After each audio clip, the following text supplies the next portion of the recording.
narkoba itu istilah sosiologis kemasyarakatan. Sebetulnya dalam perspektif hukum dia adalah narkotika dan psikoterapika. Dua undang-undang yang mengatur ratusan jenis yang membahayakan buat kehidupan kemanusiaan. Nah, di dalam dua undang-undang itu ancamannya maksimum hukuman mati. Minimum dia dilakukan pembinaan secara ketat. Jadi kalau dari segi hukum pidana dia termasuk golongan extraordinary crime. Sama dengan kejahatan, korupsi, kejahatan kemanusiaan lainnya. Yang luar biasa. Seperti terorisme dan lain-lain. Jadi disamakan oleh itu. Tetapi penegakan hukumnya sampai sekarang justru bertambah. Saat ini ada 60 atau 70 yang menunggu eksekusi pidana mati.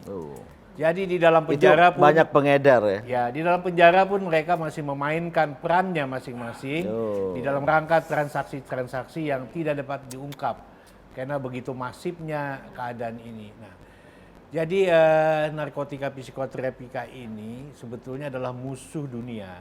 Dunia telah mengaturnya melalui konvensi internasional tahun 60-an. Yang dilarang adalah peredaran gelapnya. Sedangkan peredaran terang diperlukan di dalam dunia kesehatan.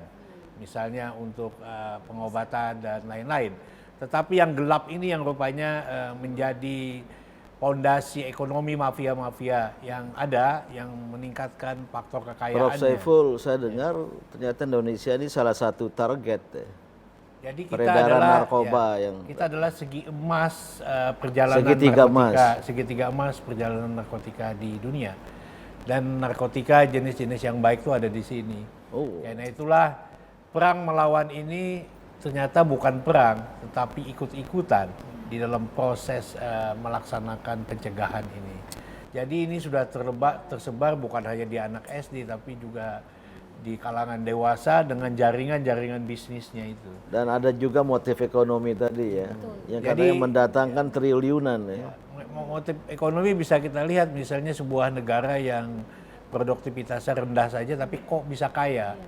Ternyata properti berkembang sehebat-hebatnya, pembelinya tidak ada, tapi pembelinya adalah mereka-mereka yang berdagang untuk melakukan pencucian uang. Jadi efek dari kejahatan ini banyak sekali, bisa karena korupsi, bisa karena terorisme, bisa yang paling akhir adalah pencucian uang. Jadi kejahatan pencucian uang itu dilakukan melalui kejahatan-kejahatan gelap. Salah satunya adalah narkotika. Ini perlu nggak sih kalau misalnya pengetahuan narkoba ini dimasukin ke kurikulum gitu loh, anak sekolah dari awal mereka udah tahu bahwa bahaya atau gimana, kayak seperti tadi dokter jelasin. Iya, seharusnya demikian. Sejak usia dini, bila perlu TK, SD sudah diajarkan, dimasukkan ke dalam, mungkin tidak harus kurikulum, salah satu konten saja ya pendidikan. Saya pernah diberitahu oleh sahabat saya yang mungkin kenal ya, Mas Hendri Yosodiningrat, yang mendirikan Granat ya. Saya juga diajak jadi penasehat itu. Itu mohon maaf, ya, ini bukan rahasia lagi, putranya terkena, dimasukkan ke pesantren, katanya sembuh, keluar sebentar kena lagi. Beliau menyampaikan pada saya, Pak Din, tolong di sekolah-sekolah Muhammadiyah, waktu saya ketemu Muhammadiyah, ajarkan narkoba itu haram. Ini para guru, para ustadz, penceramah, jarang yang mengatakan, memang kalau menyatakan babi itu haram, ya, atau khamar itu haram. Tapi narkoba itu nggak pernah dikatakan sebagai, padahal ini daya rusaknya, sebagaimana dijelaskan tadi itu luar biasa narkoba ini.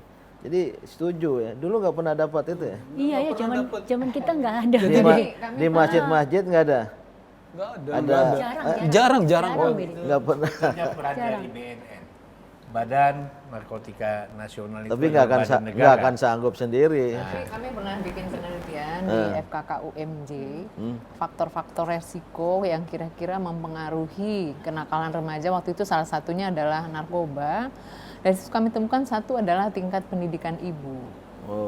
Karena umur 0 sampai 9 tahun anak-anak itu cenderung dekat dengan ibunya. Jadi ibunya harus cerdas juga. Kemudian yang kedua, lingkungan fisik rumah. Jadi kalau rumah 3 kali 7 meter tuh kayaknya tidak mendukung orang untuk terhindar dari efek-efek seperti itu. Jadi mungkin itu bisa jadi masukan untuk Tapi yang paling penting kalau- tadi ibu ya, pendidikan Iya, di tingkat rumah. pendidikan ibu Tapi itu tentu penting harus sekali. dimulai Ya. orang tua di rumah juga harus terbebas dari narkoba.